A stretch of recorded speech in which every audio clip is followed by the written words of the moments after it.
Quero amar somente a ti, porque o Senhor é meu bem maior. Faz um milagre em mim. Faz um milagre em mim. Faz um milagre em mim. Lepo pozdravljeni v imenu našega Gospoda Jezusa Kristusa. Veliko veselje in čast mi je, da smem biti danes z vami in da smem danes z vami podeliti nekaj iz Božje besede. Odlomek, ki sem ga izbral, je na začetku Janezovega evangelija, tako da ga bomo najprej prebrali.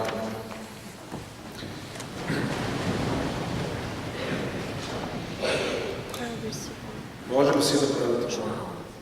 V začetku je bila beseda in beseda je bila pri Bogu in beseda je bila Bog. Ta je bila v začetku pri Bogu. Vse je nastalo po njej in brez nje ni nastalo nič, kar je nastalo. V njej je bilo življenje in življenje je bilo luč ljudi. In luč sveti v temi, a tema je ni sprejela. Bil je človek, ki ga je poslal Bog, ime mu je bilo Janez. Prišel je za voljo pričevanja, da bi pričeval v luči, da bi po njem vsi sprejeli vero. Ni bil on luč, ampak pričeval naj bi v luči. Resnična luč, ki razsvetljuje vsakega človeka, je prihajala na svet. Beseda je bila na svetu in svet je po njej nastal, a svet je ni spoznal. V svojo lastnino je prišla, tudi da njeni je niso sprejeli. Tistim pa, ki so jo sprejeli, je dala moč, da postanejo Božji otroci. Vsem, ki verujejo v njeno ime in se niso rodili iz krvi, na izvolje mesa, na izvolje moža, ampak iz Boga. In beseda je postala meso in se naselila med nami. Videli smo njeno veličastvo. Veličastvo, ki ga ima od očeta kot edinorojenji sin, polna milosti in resnice. Janez je pričeval o njej in klical. To je bil tisti, o katerem sem rekel, kateri pride za menoj, je pred menoj, ker je bil prej, kot jaz. Kaj ti? Iz njegove polnosti smo vsi prejeli. Milost za milost. Ostala je bila namreč dana po Mojzesu, milost in resnica pa je prišla po Jezusu Kristusu. Boga ni nikoli nihče videl, edinorojenji Bog, ki bi jo očetovo naročil, on je razložil.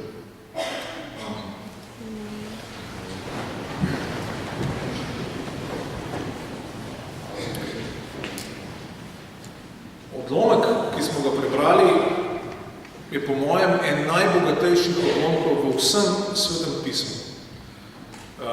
Dejansko je to taka zakladnica, da bi dejansko lahko v njej govorili ves dan in je ne bi izčrpali.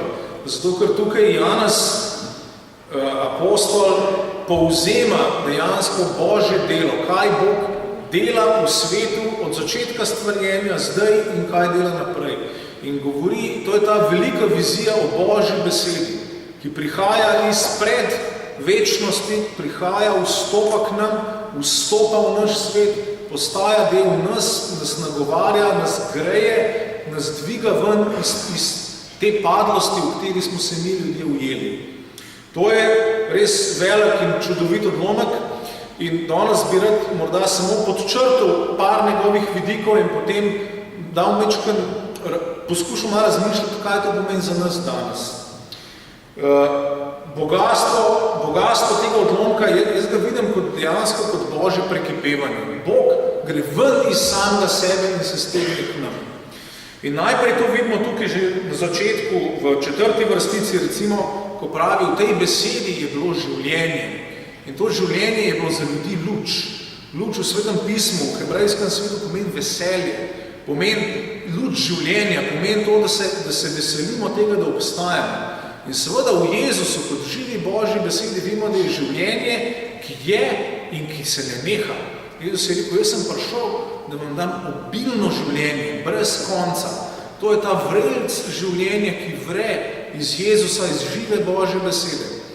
Se pravi, najprej to, dajmo pomisliti, Kako je pravzaprav to ena dobra beseda, ki nam pravi, tle pri Jezusu je naš najbolj temeljni, najglobji naš človeški problem, to, da smo umrljivi, to, da se bomo enkrat vsak od nas mogel soočiti s smrtjo. Tukaj je ta problem premagan. Tukaj je dejansko in v resnici življenje, ki je in ki bo in ki ne bo imelo konca. To je življenje, ki je v tej Božji besedi, ker vemo, kar Bog govori, nastane in ostane. Nič ne more se ustaviti v Božji besedi. In to je luč, to je to, kar je ta prav smisel naših življenj. To je to, kar nam daje ta pravo, resnično veselje, tisto veselje, ki ga nič na tem svetu ne more ogroziti. Čeprav se nam dogajajo težke stvari, čeprav smo v težkih okoliščinah. In seveda, zato tudi Janez prav, ta luč sveti v temi. Svet, kakršen je zdaj, je potopljen v temi, ampak znotraj tega sveta je zasvetla luč. Tako kot drug evangelist prav, v deželi smrtne sence je zasjala luč. To je naša realnost. Mi smo obdani s temo, mi smo obdani s težavami, s trpljenjem, s stiskami, s žalostjo, z razočaranjem. Božja beseda je zelo realistična. Bog nam ne daje sporočila, ki bi bilo nekje tam v oblakih. Bog se točno zaveda, kako je tukaj, kako je z nami. In tudi ravno zato, ker je tudi sam to, bomo rekel, kar na naši koži, na človeški koži izkusil. Se pravi, tukaj je ta boj. Luč sveti, tema je pa noče sprejeti. No in potem pa seveda nas to besedilo kliče k veri. Svetopisanski pojem vere je spet en izredno bogat pojem. Naša slovenska beseda je tle malo preoska in bi jo rad mečkaj razširil, ker ta hebrejski pa grški pomen je prvič govori o zaupanju, govori o osebnem odnosu, s katerim se ti osebno naslonaš na osebnega Boga. V obeh jezikih ta beseda tudi označuje zvestobo. Se pravi to, da se mi zvesto naslanjamo na Boga, da mi zvesto odgovarjamo na to Božjo ljubezen, na to Božjo dobroto. Pomeni tudi lojalnost, pomeni to, da smo mi temu živemu Bogu, ki nas rešuje, ki nas vleče ven iz blata, v katerem smo, da smo mu lojalni, da smo mu zvesti. Se pravi, gre tukaj za eno široko besedo, ki zajema en zelo globok odnos, kako smo mi z Bogom povezani, kako se mi naslonimo lahko na Boga, kako se mi zanašamo na Boga. In kako v nekem smislu mi temu Bogu ustrezamo. Se pravi, to je tudi ta prav odgovor, ki ga Bog išče, da se mi zaupanjem naslonimo na njega. To je tista velika, tudi seveda reformacijska beseda, da smo po veri odrešeni. To spada samo noter. Ta vera je zelo, zelo široka stvar, ki pomeni, da Bog dobi svoj temelj v našem srcu. To pomeni, da je Bog, da naše srce postane kraj, kjer je Bog dejansko že položil svojo roko ali pa svojo nogo. Tukaj Bog lahko stoji. Vera pomeni nekaj trdnega, nekaj zanesljivega. Prav, da se mi zanesljivo naslonimo na Boga. No in potem besedilo gre naprej. In prav ta luč razsvetljuje vsakega človeka. Se pravi, ta potencial Jezusov je za vse ljudi. To je nam včasih težko videti. Greš ven na ulico, vidiš zaskrbljene ljudi, vidiš jezne ljudi, vidiš žalostne ljudi in ti je težko v bistvu verjeti, da ta Jezusov luč, da je namenjena prav za te ljudi, ki jih vidimo tam zunaj. Da je namenjena, da razsvetli točno čisto vsakega človeka, ker Jezus je prišel za vse. In seveda tukaj se potem že začne svitati tudi to naše poslanstvo, katero bomo še kaj lahko rekli. Ampak ta luč razsvetljuje vsakogar, ampak potem spet vidimo to nasprotje. Svet je ni spoznal, v svojo lastnino je prišla. Ta beseda dejansko pomeni v svojo lastno hišo, k sebi domov je prišla. Ali pa k svojcem tudi pomeni. Se pravi, najprej to pomeni seveda tukaj Izraelce, Božje ljudstvo, ki jih je Bog, si predstavljate, tisočletje, več kot tisočletje jih je pripravljal na ta en dogodek.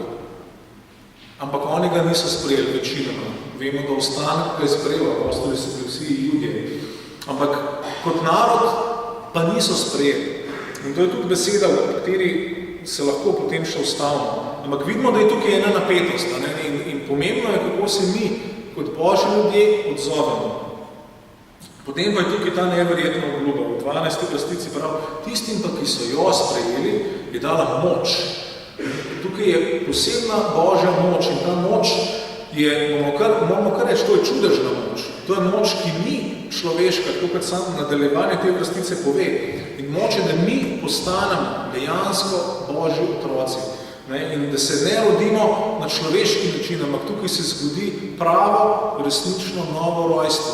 Beseda pride v nas, beseda si naredi dom v nas in mi postanemo Božji otroci v pravem smislu besede. Ta Božja beseda, ta luč in to življenje postane naša nova narava in smo del novega stvarstva, ki ga je Bog štartal v Jezusu. No in potem je ta slavna vrstica, ki jo beremo v Božiču in pogosto v njej razmišljamo. Beseda je postala meso. Tukaj moramo večkrat začutiti, kako nezaslišana je ta beseda, ker tukaj govori o Bogu, o besedi kot Bogu, o božanski besedi, ki postane meso. Meso je nekaj krhkega, meso je nekaj šibkega. Meso je to, kar smo mi. Meso je to, kar je naše krhko, zdrobljivo, zlomljivo življenje, ki je zmeri ogroženo tako, da drugače z boleznimi in smrtjem. Tle pa zdaj Božja se pravi, beseda sama, ta, ki je bila na začetku, je postala meso in se naselila oziroma ušotorila med nami. En prevod prav, naselila se v naši soseski. Bog nam je odločilno priskočil na pomoč. Odločilno je stopil na našo stran in se je, Bog sam se je drznil, če smem tako reči, ponižati in stopiti v našo realnost. Dejansko se je oblekel v našo obleko. Stopil je v naše čevlje, kot bi mi rekel. In tukaj je, ker smo mi. Tukaj, ker se mi soočamo z vsem, s čimer se soočamo v vsakem dnevu. Bog je vstopil in se naselil tukaj in ta beseda, ki je tukaj uporabljena, je še več. V bistvu pomeni narediti, tukaj si je Bog naredil svoje svetišče. Besedno je tukaj v grščini, da se je beseda ušotorila tukaj. Šotor pa vemo, da pomeni Božje svetišče. In Bog si je potem, ko je bil Izrael toliko časa nezvest in potem, ko je Božje veličastvo zapustilo tempelj, vemo ona strašno žalostna vizija pri preroku, ko Božja slava zapusti tempelj v Jeruzalemu. Tukaj imamo pa besedo, ki pravi, ne, Božja slava se je vrnila in to videli smo njegovo veličastvo. To je ta Božja slava, to je ta Božja osebna, živa, konkretna, realna prisotnost, ki se je vrnila med ljudi. In vrnila se je v Jezusu, odločilno se je vrnila v njemu. In prav to veličastvo vidimo, to slavo gledamo v njem in to veličastvo je v tem, da vidimo, da je on Božji sin, da je on dejansko ta edinorojeni, edinstveni, ki ga je Bog poslal. In vidimo tukaj polnost. On je poln milosti in resnice. To je še ena starozavezna tema, ki jo velikrat recimo v psalmih srečamo. Psalmist prav Bog pošlje milost in resnico. To sta dve strani Božje te zavezne ljubezni. Milost je ta zvesta Božja ljubezni, ki ne odneha kljub nezvestobi njegovega ljudstva, Božja milost ustraja. To je ta zavezna ljubezen, če smem tako reči. Nekateri prevodi dejansko to prevajajo kot zvesta ljubezen, kot stalna ljubezen, ta pojem. No in druga je pa resnica, je pa Bog, ki se razodeva sam, ki se razodeva v tem, kakršen je.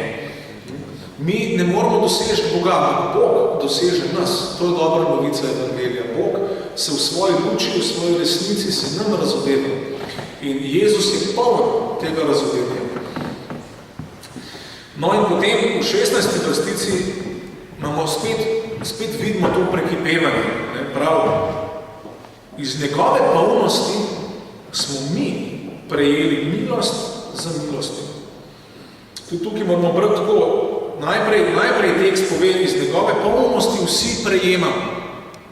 Se pravi, ta polnost prekipeva, ta polnost milosti in resnice, ki je v Jezusu, prekipeva v nas in vsi iz nje prejemamo. Vsi iz tega prekipevanja se vsi mi napolnjujemo s to čudovito Božjo ljubeznijo in s to čudovito Božjo resnico.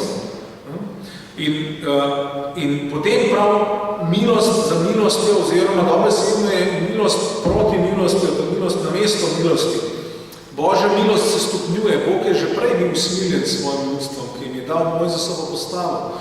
Ampak zdaj je prišla večja milost, zdaj je prišel Jezus, zdaj je prišel Bog sam, ki biva med svojim ljudstvom. Potem besedilo gre naprej in pove, Boga seveda nikoli noben ni videl. Ampak ta edino rojeni Bog, slogat prav tekst, ta ga razodene, ta ga razloži, ta ga odpre. Se pravi, Bog je nedostopen sam po sebi, ampak Bog sam nam govori, ta beseda je ta, ki nam odpira Boga. Bog sam se razpira k nam v svoji besedi, v človečeni besedi Jezusu Kristusu, potem pa seveda tudi na drug način v zapisani besedi, ki je Sveto pismo, ki pričuje o tem. Moč Svetega pisma je ravno v tem avtoritativnem, močnem pričevanju za to eno Božjo besedo. In ko mi Sveto pismo beremo z vero, postane ta beseda živa Božja beseda tudi v nas. Zato je v tem moč in pomembnost Svetega pisma. Zdaj pa, kaj to pomeni za nas? Najprej bi se zdaj vrnil na tole besedo, ko pravi, da je ta beseda Jezus, luč življenja, da je prišla v svojo lastnino, k sebi domov je prišla, njeni je pa niso sprejeli. Tukaj mislim najprej, da se moramo mi ustaviti vsak sam pri sebi, ker dejansko je tle situacija taka, da tukaj Božje ljudstvo ni sprejelo Boga sama. In ta beseda nas more večkrat opomniti in spomniti, da mi kot Božji ljudje se včasih toliko ujamemo v neke svoje rutine, toliko se peljemo po enih tračencah, na katerih se počutimo varne, da se nam lahko zgodi, da zgrešimo to veliko Božjo, čudežno, nenavadno ljubezen.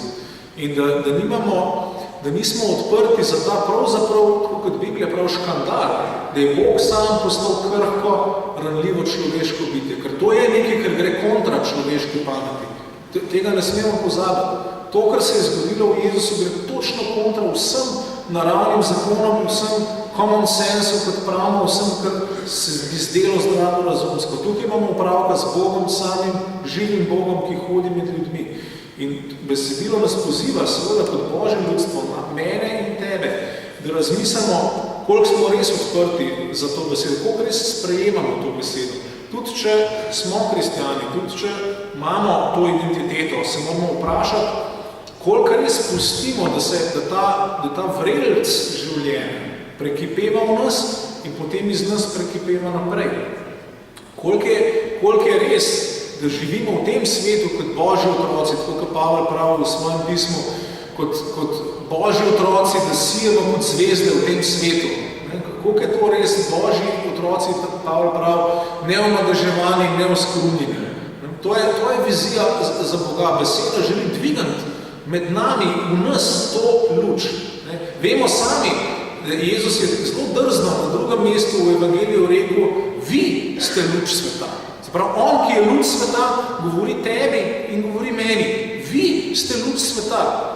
A ni to drzno? A ni to nekaj neverjetnega? In se pravi, tukaj je izziv za nas, da to luč dejansko najprej sprejemamo. In to mogoče tudi nam včasih težko, ker ljudje, mi smo navajeni delati. Sploh mi Slovenci smo delamo narod in radi delamo in se potrudimo in tako. Tukaj pa v bistvu tole pa zahteva, da se ustavimo. In da dejansko sprejmemo, predvsem dejansko se naučimo zares sprejemati z vero, z zaupanjem, da sprejemamo od Boga to polnost, o kateri govori besedilo. Se pravi, tle je izziv za nas. Morda lahko ta izziv tudi tako opišemo, da je razlika, nažalost, če pa ne bi smela biti med tem, da rečem, jaz sem kristjan, pa med tem, da rečem, jaz sem Jezusov učenec. Ker kristjan je pri nas že ena taka dosti lepo definirana, ustaljena identiteta. Zdaj pa razmislimo, morda je to en način, kako lahko začnemo na novo razmišljati vse. Vemo, da nas je Jezus poklical, da smo njegovi učenci, da hodimo za njim, da smo z njim. Tukaj pa vidimo, da gre tak zelo preprost, pa zelo intenziven odnos. Zdaj, Jezus nas kliče, da se tako odzovemo na klic te besede. In da sami postanemo povezani z njim, vemo, da je cena za to, da smo Jezusovi učenci, da je velika. Tako kot on, moramo tudi mi vzeti križ in za njim. Zdaj, tukaj ni barantanja, tukaj ni popustov, ampak to je pravzaprav, tudi to je Božja ljubezen. Ker to, da Jezus nas povabi, da mi sami tudi križ vzamemo, kaj nam on s tem sporoča? Da želi, da smo taki kot on. To je velika Božja ljubezen. Nam je to seveda doskrat težko in je normalno, da nam je. Ampak tako moramo na to gledati. To je Božja ljubezen, da smemo postajati podobni Božjemu sinu. Vemo, da je projekt Božji, kot ga Pavel opisuje, to, da nas Bog prenavlja, da postajamo zmeri bolj podobni Božjemu sinu. da se ta Božja podoba v nas začne kristalizirati nazaj. Tista podoba, ki je pri padcu bila umazana, ki je bila pokvečena, da jo se zdaj v Jezusu obnavlja. In to je podoba človeka, v katerega smo poklicani in da po Svetem Duhu se vsi mi transformiramo. No, potem je pa seveda še tukaj ta zdaj izziv. Eno je, da mi sprejmemo res besedo, da jo sprejmemo, da verujemo, da pustimo, da to življenje vstopi v nas in da dejansko da nas transformira od znotraj. Potem je pa tle naslednji korak, je pa to, da mi sami postanemo ta beseda, mogoče zdaj z malo začetnico, ampak vseeno, da postanemo ta beseda za druge. Ker to isto poslanstvo, ki ga je Bog dal Jezusu, potem po Jezusu razširja na vso svojo cerkev. Cerkev je Kristusovo telo. Se pravi, to, kar dela glava, to dela telo. Ne more biti drugače. Ne? Bi bilo čudno, da bi telo nekaj čist povsem drugega počelo, kot glava počne. Kaj bi bilo to? Mi smo poklicani, sam Jezus na konci Janezovega evangelija reče, tako kot je Oče mene poslal, jaz pošiljam vas. Se pravi, to je naše poslanstvo. No in tukaj bi pa prav vaši skupnosti, evangeličanske cerkvi, bi rad eno besedo povedal. Namreč, menim, da je prav vašo cerkev Bog v Sloveniji posebej postavil in je dal poseben privilegij. Vi, evangeličani, ste dediči najdragocenejše dediščine, ki jo mi kot Slovenci imamo. Namreč, vi ste dediči tega, kar so začeli Primož Trubar, Jurij Dalmatin, Sebastian Krelj, Adam Bohorič in ostali. Vi ste dediči te Božje besede prevedene v slovenščino. In dejansko jaz vidim, tako kot opazujem, vidim, da je vaša cerkev posebej postavljena, da to besedo danes, v današnjem času Slovencem posreduje. Ravno zaradi te zgodovinske kontinuitete, ki je tukaj. In Bog vam je dal izjemen privilegij, da to besedo posredujete vsem in da prav v Sloveniji, da se to delo, kar vemo, je bilo nažalost ustavljeno, da se to delo ponovno obnovi, da se ponovno dvigne, da se ponovno začne širiti to življenje, ta luč, ta ljubezen. Jaz menim, da dejansko, da Bog tudi zdaj prav danes kliče nekatere med vami, ali pa vse vas in tudi seveda vse nas kristjani, da postanemo, da na novo morda dopustimo Bogu, da nas pokliče za misionarje. Ker misionarstvo je narava cerkve. Cerkev je misionarsko telo. Mi smo poslani v svet. In bi želel, da vsak danes razmisli v molitvi, da razmisli prav o tem, o misionarskem klicu. Misionar ne rabi biti misionar, ne pomeni, da te Bog pošilja v Afriko ali pa v Brazilijo. Biti misionar pomeni, da začneš tukaj, doma, v svojem mestu, v svoji deželi. Ampak to je klic, ki je nad nami. In želel bi res prenesti to sporočilo, želel bi ga predložiti vam, da ga vi sami predložite Bogu, da v molitvi sami poslušate Božji glas. Verujem pa, da vas Bog kliče, da vas kliče z dobrim, veselim klicom, da postanete misionarji, da se opogumite, da na področju, kjer ste v službi, doma, v šoli, kjerkoli, da se zavedate posebnega privilegija, ki vam ga je dal Bog in ki nam ga je vse, v katerem nas vse kliče Bog, in da to besedo prinašamo in da tudi da dejansko ta neizmeren zaklad, ki je v Sloveniji, zaklad reformacijske dediščine, da na novo prinesemo ven in da stojimo trdno na tej skali in da pričujemo temu ljudstvu o Božji ljubezni, o pravem spoznanju Boga, tako kot je Primož Trubar začel prvo slovensko knjigo. O Božji milosti, o Božjem usmiljenju, o Božji resnici in pravem spoznanju Boga. Mogoče bi bilo prav, da zaključimo s kratko molitvijo in da se obrnemo k Bogu in da pustimo, da Bog nam govori, da nas sama beseda nagovori. Vsemogočni Bog, naš Oče, hvala ti za tvojo besedo, ki si jo poslal iz večnosti k nam, da se je naselila pri nas. Dragi Jezus, mi te sprejemamo. Pridi v naša srca, pridi v naše življenje. Napolni nas s tvojo polnostjo. Napolni nas z milostjo in z resnico. In govori nam, Gospod, kaj želiš. Naj se zgodi tvoja volja v našem življenju. Želimo slišati tvoj glas, Gospod, in daj nam pogum, da lahko veselo in vztrajno oznanjamo tvoja beseda. V imenu Jezusa Kristusa. Amen. Zdaj pesem nimamo prevoda, nažalost, bom pa jaz prevedel na hiter. V bistvu je pesem govorila o tistem dogodku na gori Karmel, če se spomnite. Na gori Karmel, ko je suša je bila, dolg čas suša. Morda tudi naša izkušnja. In prerok Elija je molil, da bi začel padati drž, je molil, je pošilil svojega hlapca, ne gre pogledati, je že kaj oblako. In pol sedmič je on rekel, ja, zdaj pa en mečkan oblaček vidim. In Elija je rekel, zdaj pa hiter teč, ker bo se govoril, drž bo prišel. Ta pesem govori o tem, prav, vidim majhen oblak, velika človekova roka, ampak to je znamenje, da bo tvoj dež začel padati. To je pesem, potem glavni refren je pa enostavno pošli dež, odpri nebeške zapornice in pošli dež. In potem še pravi, če bomo prosili, bo Jezus prišel, spustil se bo kakor dež, zato upij, zato kliči, zato ga kliči, pošli dež.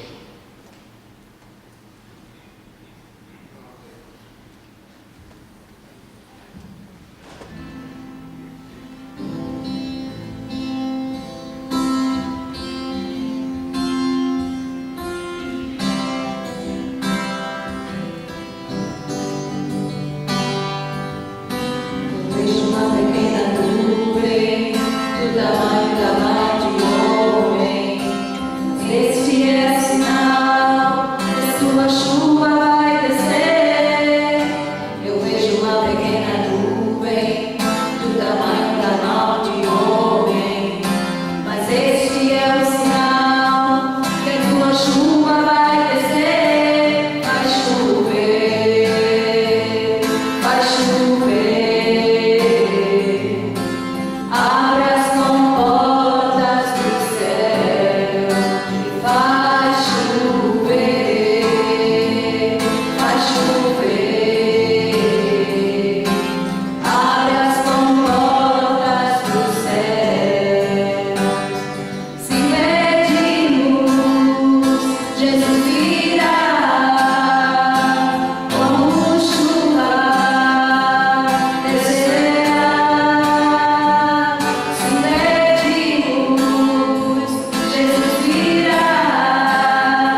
ver, abre as comportas dos céus e faz chover, faz chover. Abre as comportas dos céus.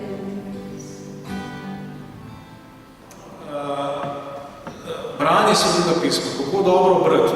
No in ravno zato smo zdaj v zadnjem času, ravno pred kakšnim mesecem je šla tale knjiga, mislim, da je tudi, ja, se imate gor tudi, ki se imenuje Bistvenih 100. Nekateri od vas morda se spomnite tistih knjižnih znamek, ki smo jih delili, kjer je bilo 30 odlomkov iz Nove zaveze. No, ta knjiga je pravzaprav razširitev tega, tukaj je 100 odlomkov, 50 iz stare, 50 iz Nove zaveze, ki so pa skrbno zbrani tako, da nekdo, ki bo prebral teh 100 odlomkov, bo dobil osnoven pregled nad zgodbo Svetega pisma. Težava je namreč v tem, da doskrat tudi ljudje, ki berejo Sveto pismo po koščkih, preverimo eno vrstico ali pa en odlomk in v redu Bog nas ne govori, čutimo eno spodbudo, ampak tukaj nekaj manjka. Sveto pismo pravzaprav ni izvirno namenjeno takemu branju. Namenjeno je temu, da mi vstopamo v to široko pripoved o tem, kaj Bog dela v svetu. In to je tisto pravo branje. Tudi ko beremo posamezen odlomek, da se zavedamo tega širokega loka, kako Bog deluje v svetu, ker potem seveda to vpliva na nas, kakšna je naša identiteta kot kristjanov, kje smo, zavedamo, kar naenkrat dobimo zemljevid in točno vidimo, kje smo mi na zemljevidu in kam gremo. No in namen te knjige je ravno to, se pravi predstaviti teh 100 odlomkov in v vsakem odlomku je potem kratka molitev in potem je kratek razmislek, potem pa spodbuda, kako tole prebrano uporabiti v vsakdanjem življenju in potem še eno molitev. Je pa knjiga primerna za osebno branje, lahko jo bo uporabiti tudi za skupinsko branje, ker so te odlomki še nadalje zbrani v sklopih po 5. Se pravi, 100 odlomkov je, ampak v bistvu je 20 sklopov, 20x5. In v vsak ta sklop 5 odlomkov je še poseben uvod, ker so tako sklopi, so recimo Mojzesov izhod iz Egipta, potem postava, potem sodniki, psalmi, potem pa v Novi zavezi, potem tudi naprej tako. Se pravi, se da zadevi tudi skupinsko pristopati, tako da morda mi na svetopisanski družbi, kjerkoli predstavimo to knjigo, v bistvu zraven izzovemo vse, tako da jaz vas zdaj izzivam, da se danes odločite, da boste od današnjega dne naprej prebrali po en odlomek iz tega seznama, da sam seznam dobite tudi na internetu, če hočete, in da stopite na to pot tega rednega branja Svetega pisma in vstopanje v ta svet Božje pripovedi. To je izziv za vas in vi seveda ta izziv lahko naprej date ljudem, ki jih poznate, jih povabite v skupino in tako naprej. Se pravi, tole je ta knjiga, ki jo lahko dobite pri nas, drugače pa tudi spletna stran berem.svetopismo.si, kjer so še drugi materiali v zvezi s tem. Hvala lepa.